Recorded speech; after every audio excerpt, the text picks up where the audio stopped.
பாஜக போட்டியிட்ட அத்தனை தொகுதிகளிலையும் தோல்வியை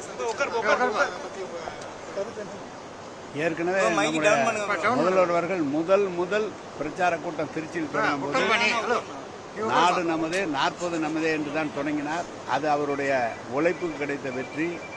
அவருடைய ஏற்கனவே அவர் சொன்னது மாதிரி இந்த கழகத்தினுடைய 3 ஆண்டு கால ஆட்சியின் சாதனை கிடைத்த மிகப்பெரிய மக்கள் வரவேற்பு தான் இந்த வெற்றி பெற்றிருக்கிறது. அவர்கள் சொன்னார்கள் நாங்கள் திமுகவே சுத்தமாக எடுத்துக்கொள்ளலாம் சொன்னார்கள். ஆனால் மக்கள் அதை ஏற்றுக்கொள்ளவில்லை. மக்கள் இந்த தலைவருக்கு தளபதி அவர்களுக்கு முழு ஆதரவாக இருந்தது.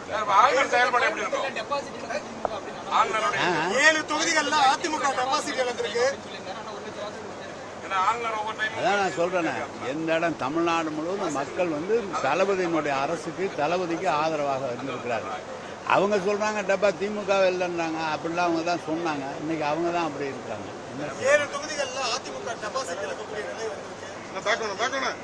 சார் அவங்க அதை பற்றி நான் என்ன சொல்கிறது, அவங்க தான் சொல்லணும். நாங்கள் அவர் நாள் கூட சொன்னாங்க அமைச்சர், நாங்கள் தேர்தல் முடிவானோடனே இவங்களை நாங்கள் பார்த்துக்கிறோம்லாம் சொன்னாங்க. இப்போ பார்த்துக்கிட்டு தான் ஏங்க நீங்கள் இதெல்லாம் ஏங்க முதலமைச்சர் சொல்கிற வேலையை கேட்குறவங்க நாங்கள் கீழே இருக்கிற நாங்கள் வேலை செய்கிறாரு. எனவே அதெல்லாம் அவர்கிட்ட கேட்கணும்.